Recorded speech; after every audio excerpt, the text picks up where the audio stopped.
नमस्कार साथियों आप सभी का हमारे YouTube चैनल पर बहुत बहुत हार्दिक स्वागत है।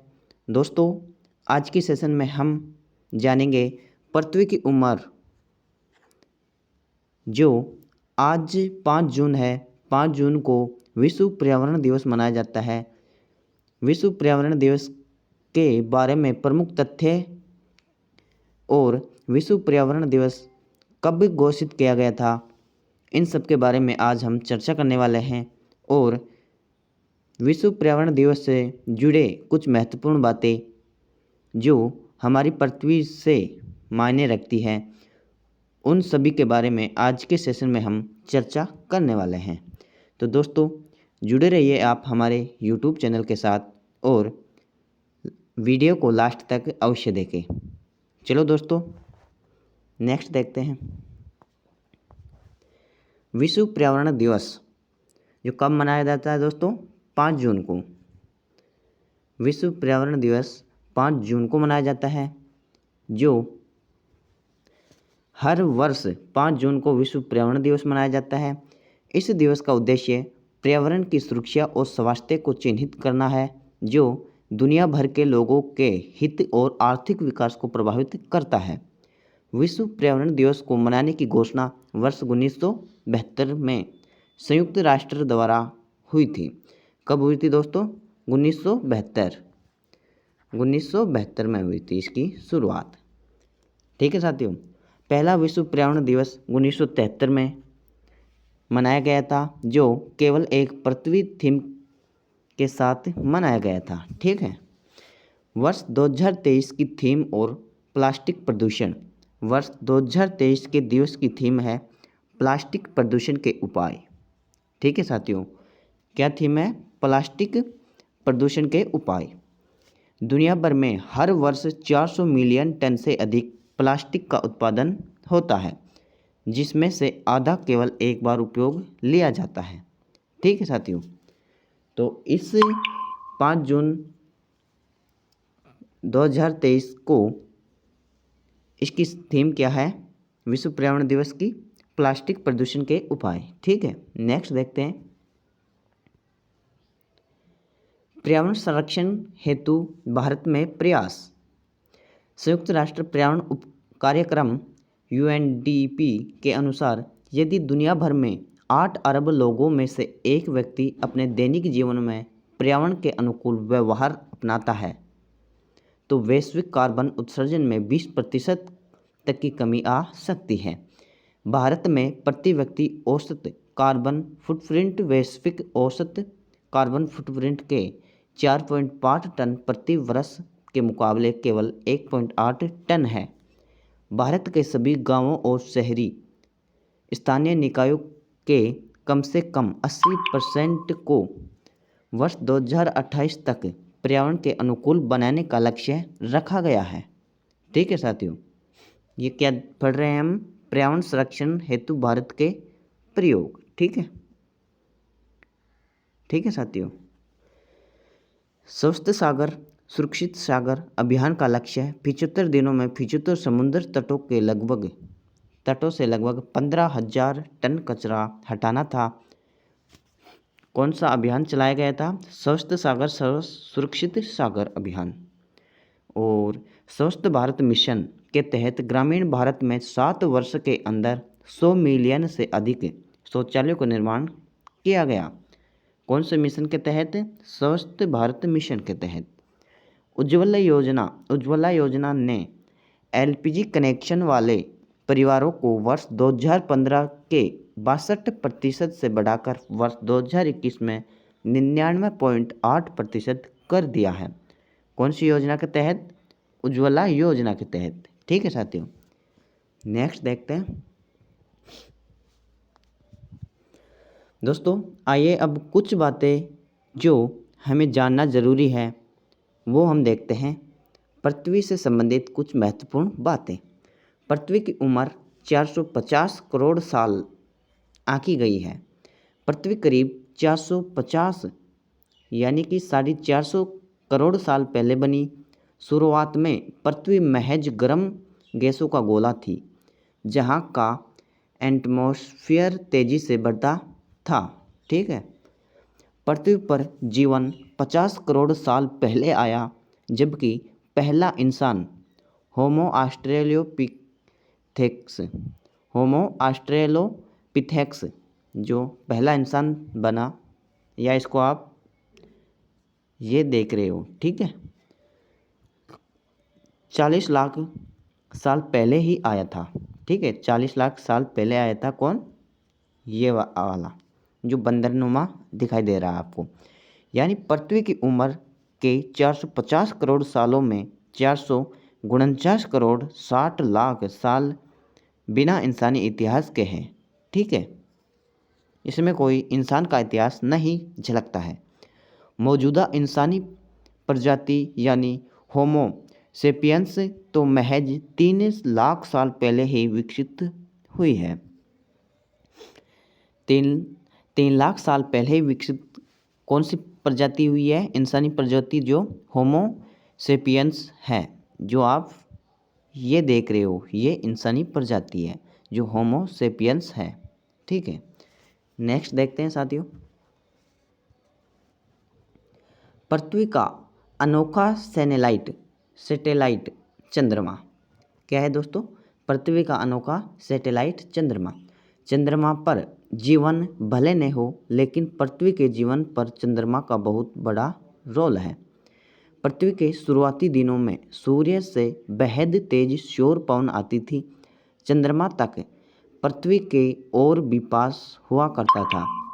चंद्रमा तब पृथ्वी के और भी बहुत करीब हुआ करता था, जिससे इसकी मैग्नेटिक फील्ड में पृथ्वी के वायुमंडल के लिए रक्षा कवच का काम किया। ठीक है, 24 घंटों का दिन होने के लिए भी चंद्रमा बहुत हद तक जिम्मेदार है। दरअसल पृथ्वी की अपने अक्ष पर घूर्णन गति को चंद्रमा की ग्रेविटी कम करती है, इसलिए अपने अक्ष पर एक बार घूमने में पृथ्वी को 24 घंटे लगते हैं। चंद्रमा की ग्रेविटी के चलते पृथ्वी का झुकाव भी स्थायी रहता है, नहीं तो अपने अक्ष पर घूमते हुए पृथ्वी में काफ़ी उतार चढ़ाव आते।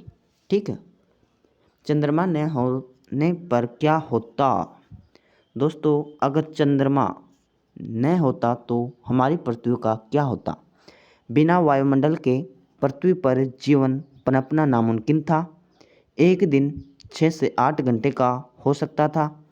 मौसम की अनिश्चितता बनी रहती, कभी तेज़ हवाएं तो कभी तेज़ बादल चलते रहते।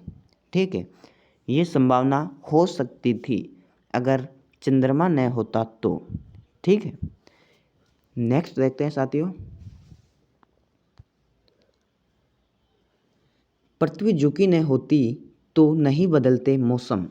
दोस्तों क्या है? पृथ्वी अगर झुकी न होती तो नहीं बदलते मौसम। इमेजिन करिए कि पृथ्वी बिल्कुल सीधी ही अपने अक्ष पर घूम रही होती, तब सूर्य की किरणें हमेशा किसी भी जगह पर एक ही सी स्थिति में होती। ठीक है, यानी उत्तर में रोशनी, ठीक है साथियों, यानी उत्तर में रोशनी कम पहुंचने के चलते रूस और यूरोप में हमेशा ठंड बनी रहती। इक्वेटर पर सीधी किरणों के चलते अफ्रीका और दक्षिणी अमेरिका में हमेशा गर्मी रहती। पृथ्वी का अपने अक्ष पर झुके होने से अलग अलग जगहों पर साल में सूर्य के किरणों की मात्रा अलग अलग होती है, इसलिए वहाँ मौसम परिवर्तन होता रहता है। एक दिलचस्प फैक्ट ये भी है कि पृथ्वी करीब 40,000 साल में अपनी धुरी के झुकाव में 20 से 25 डिग्री के बीच परिवर्तन करती है। मतलब इस साइकिल के बाद पृथ्वी के अलग अलग हिस्सों में मौसम की अवधि बदल जाती है। ठीक है, जो आपको ये डायग्राम दिया गया है वो है, अगर पृथ्वी झुकी न होती तो इस तरह से मौसम बने रहते, शरद, बसंत, गर्मी और सर्दी। ठीक है साथियों, तो नेक्स्ट देखते हैं साथियों।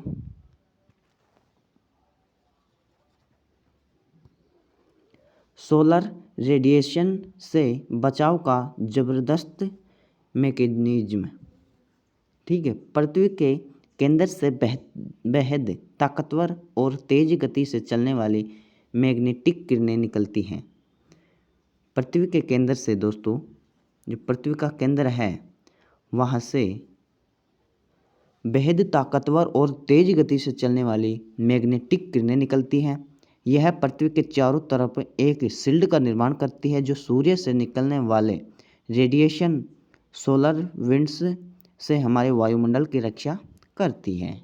ठीक है साथियों, जो आपको ये देख रही है तिरंगे उनके बारे में चर्चा हो रही है। ठीक है, पृथ्वी के पड़ोसी शुक्र और बुध के पास यह मैकेनिज्म नहीं है। ऐसे में उनका वायुमंडल जीवन के लिए जरूरी कंपोजिशन नहीं बन पाता। पृथ्वी पर ही इस हानिकारक रेडिएशन से बचाव के लिए मैग्नेटिक शील्ड का ये ज़बरदस्त मैकेनिज्म मौजूद है। ठीक है, नेक्स्ट देखते हैं साथियों, पृथ्वी पर पानी का सूरज से कनेक्शन। पृथ्वी पर पानी का सूरज से कनेक्शन। पृथ्वी और सूर्य के बीच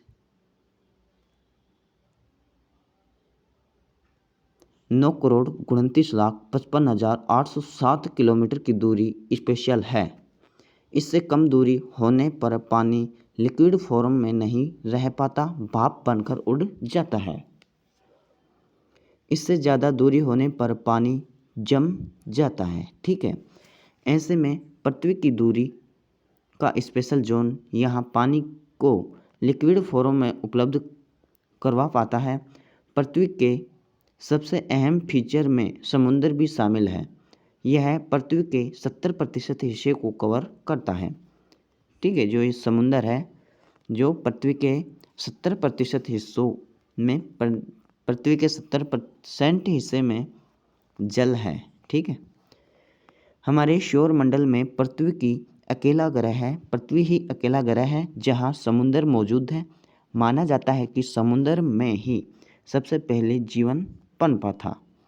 वैज्ञानिकों का मानना है कि मंगल और शुक्र ग्रह पर काफ़ी पहले समुंदर मौजूद था, लेकिन अब खत्म हो चुका है। बर्फ़ के रूप में जहां मंगल और शनि के उपग्रह टाइटन पर पानी मिला है, लेकिन कहीं भी लिक्विड फॉर्म में अब तक पानी नहीं मिल पाया है। ठीक है साथियों, नेक्स्ट देखते हैं, पृथ्वी पर दिन और रात का मैकेनिज्म। पृथ्वी सूर्य के अट्रैक्शन फॉर्म में चलते चारों तरफ चक्कर लगा रही है। इसी फोर्स में पृथ्वी अपने अक्ष पर भी घूम रही है। इसी एक चक्कर को पूरा करने में लगभग 24 घंटे लगते हैं। तो पृथ्वी के किसी भी हिस्से पर 12 घंटे तक सूर्य की रोशनी होती है, जिसके चलते दिन और रात होते हैं। वैसे पृथ्वी की अपने अक्ष पर घूमने की गति को चंद्रमा कम कर रहा है। लगभग 50,000 साल में इस गति में सेकंड का अंतर आता है। ठीक है, इसलिए काफ़ी पहले पृथ्वी महज 22 घंटे में एक घूर्णन पूरा कर लेती थी। मतलब डायनासोर जब पृथ्वी पर थे तब महज 22 घंटे का एक दिन होता था। जब दोस्तों डायनासोर पृथ्वी पर मौजूद थे उस टाइम 22 घंटों का एक दिन होता था। ठीक है, नेक्स्ट देखते हैं,